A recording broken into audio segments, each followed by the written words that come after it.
Welcome back to the Everything Canada Soccer Podcast. Your host Jordy, as always, with Felipe and Jamal. How are you two doing?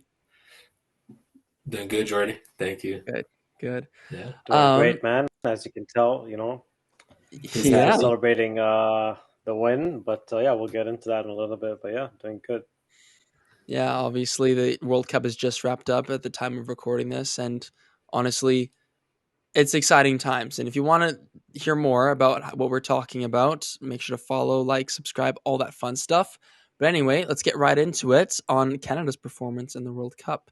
So, 3 losses in the group stages, out just as quickly as Saudi Arabia was. However, I still think it's a successful tournament. What is yours? What is your opinion, Felipe? Let's start with you.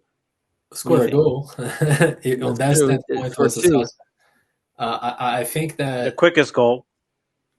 the quickest goal in the World Cup. Yes, you're right. I think that after the World Cup's done, looking at Croatia, Morocco getting to the semifinals, both coming from the same group that we were in.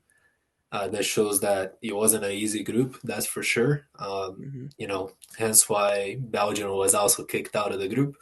But I feel like we missed a big opportunity, right? Which was scoring on the first match, maybe tying the game, being a bit more competitive. I don't know. I have mixed feelings. I feel like we could have done better, but I am proud. You know what I'm trying to say? I'm proud to see Mhm. Canada. I'm proud that score a goal, that they compete, that they show that they can actually improve. Spoke to Yeah, of some course. people, some friends of mine back home, and a lot of them said that that Canada looked like a really young, fast team that needs a bit Mhm. more tactical organization. And that's people Yeah. that I know they understand a bit of soccer. And if you actually watch the games or maybe the highlights again, you really see that. Sometimes it seemed like we lost focus. We were creating too much space. Things in European soccer, they are 100% focused always. Right? Not European, but also South American, as we see with Argentina right now. Mhm. But yes, mixed feelings. I will give it a 6 out of 10. Let's say it this way, 6 out That's of 10. decent. That'll be my That's not grade. bad. That's not bad, Jamal. Okay. Interesting. I mean, if the downside to the next World Cup is that there's not going to be such an exciting qualifying campaign, which honestly Mhm. was for me really just looking at like the birth of something new in Canadian soccer. So that's going to be very weird because I'll co-hosting the next World Cup. We Right. most probably will automatically qualify. Maybe we'll get a similar sort of qualifying run for the Copa, which the 2024 Copa America, which is in Right. talks to be played in the U.S. and Mexico and Canada, kind of as a pretense to the World Cup. But yeah, it was good. The first game was really good. I feel like 2 out of 3 of the games we had a real chance of pulling off and winning. Um, the game against Croatia was kind of like a given in that sense, but the game against Mhm. Belgium for sure we were the better team as we discussed in a previous episode, and the game against Morocco, I want to see 2 dark horse teams. One obviously had the fairy tale sort of ending run, whatever you want to call it, which they finished third, Yeah. but oh well.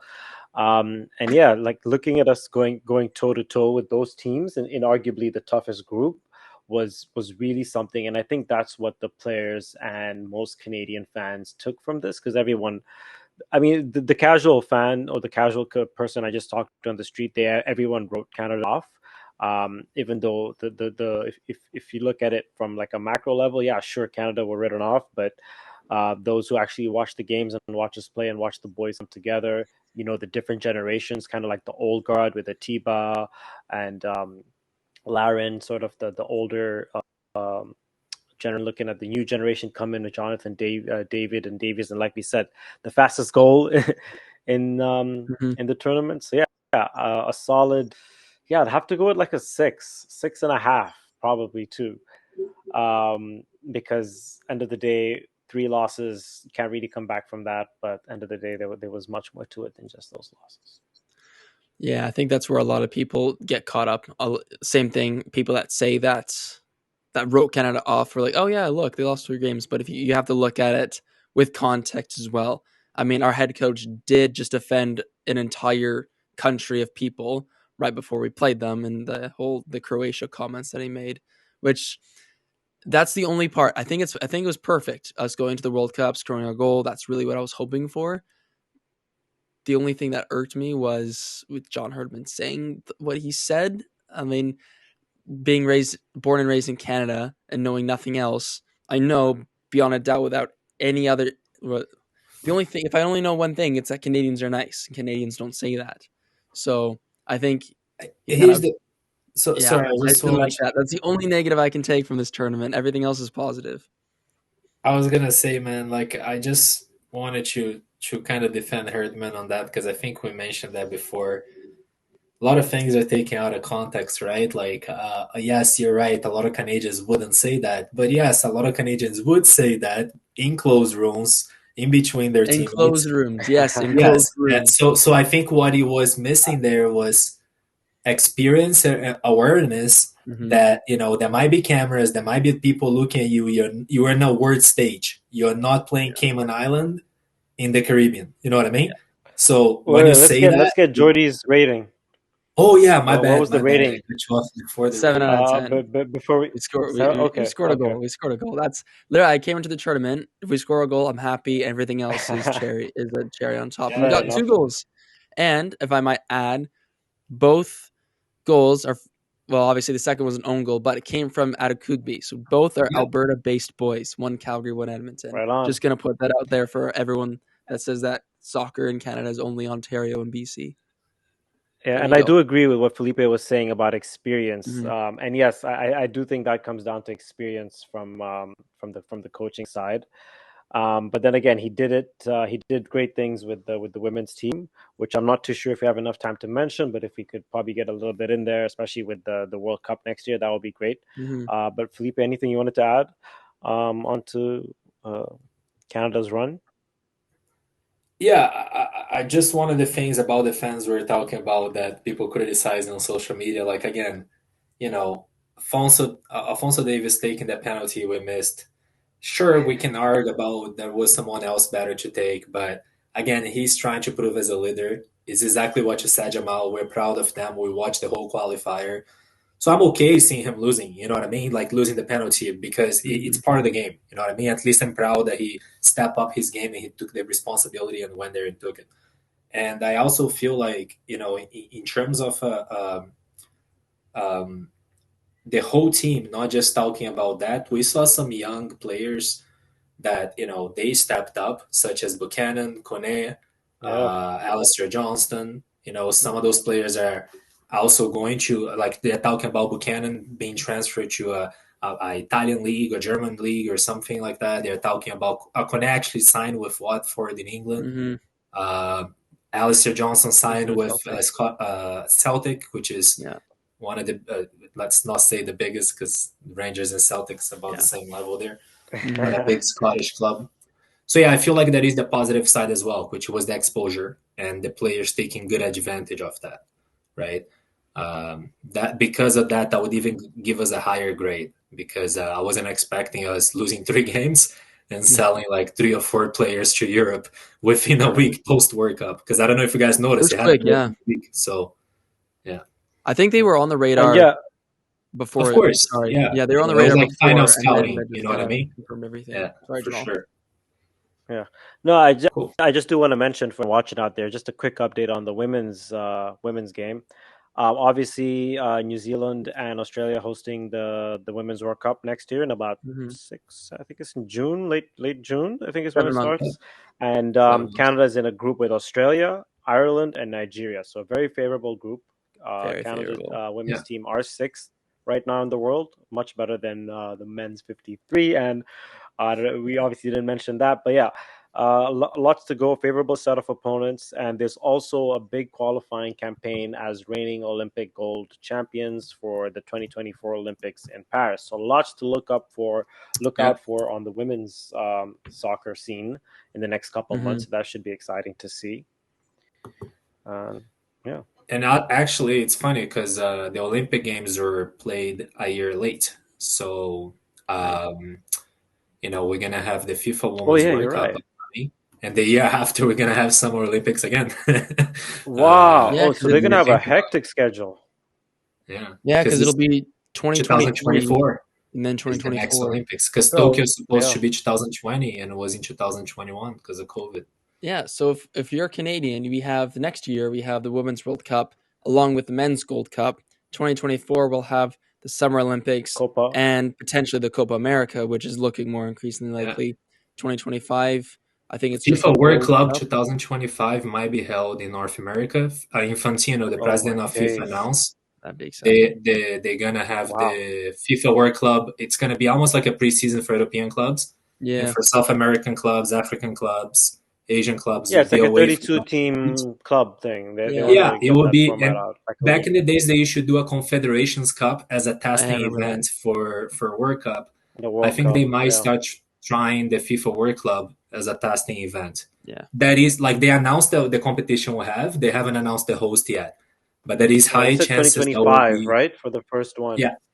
Yeah. Yeah. Again, that's Yeah. speculation, right? They announced the competition 100%. They just still need to announce the host. So just so we don't drag it on too long, Canada did drop from 41st, to 53rd.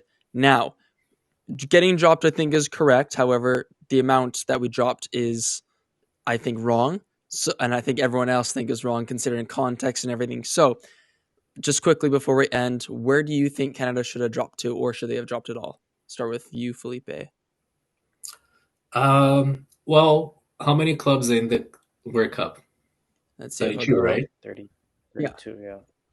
We shouldn't even be below 32, I'll be honest with you. But I completely understand think- that Italy we should be ahead of us because Italy is Yeah, that's what I'm is a saying. better Like, national Italy's in team. there, man. So I completely understand that. So I can definitely see us in between 40 and 45. Below 45, it's unacceptable. I don't think that it reflects what Canada soccer is right now.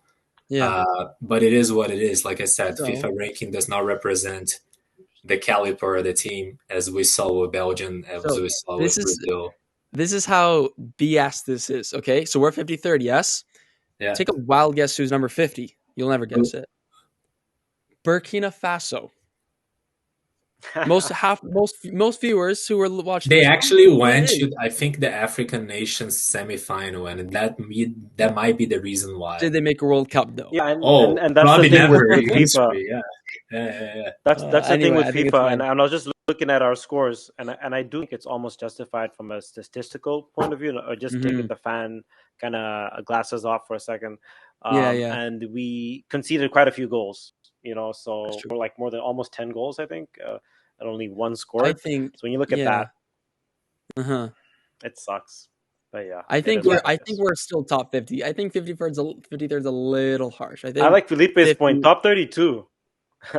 No, I get it, but look, Yeah, that I found that point, you would have to restart everything. But what I'm trying to Yeah. say is like Italy, for example, 4 World Cup titles, like can be below Canada with all the respect. Even if they didn't make it, they won the Euro Cup last year. Yeah. Like I can't put them out. It's just the idea that it is unacceptable for them to be like 60, 70 if they qualify for a World Cup. But again, it's just FIFA ranking. I think it's a lot of politics involved. It's a lot of ways to control a lot of things when it comes about competition. So it is a system, but we have to play with it. You have to play with the rules, right? So what I think that Canada could do it is we did 2 good friendly matches before the World Cup, which adds point to the FIFA ranking. If you actually look at the punctuation system, international FIFA dates count an X amount of points. But if you're playing a really bad team, you know what I mean? Like let's say you're playing Cayman Islands, it will count less than if you're playing Portugal, right? Yeah. Even if you tie. So for example, Canada beating Japan on that game with Kone's goal and Cavallini with the Panenka, and that was Panenko. That was that actually added point to the FIFA ranking for us. So we have to think as a federation, like how can we strategically book better friendly matches to prepare our players better? Yeah, that's what I was going to the point. The points, goals, right? it's basically just stats. Yeah, the FIFA rankings are all stats, and it's very objective. And we can make a whole video on just the FIFA rankings. But yeah, it's an unfortunate thing, but I'm pretty sure we're gonna come back stronger with all what's going on in the next couple of years. We're gonna be in the next World Cup in a stronger position than we were even going into this one, which was a strong position. Yeah. So that's this episode. Hopefully you guys liked it. like, subscribe, follow for more, and I'll see you guys in the next one. Cool.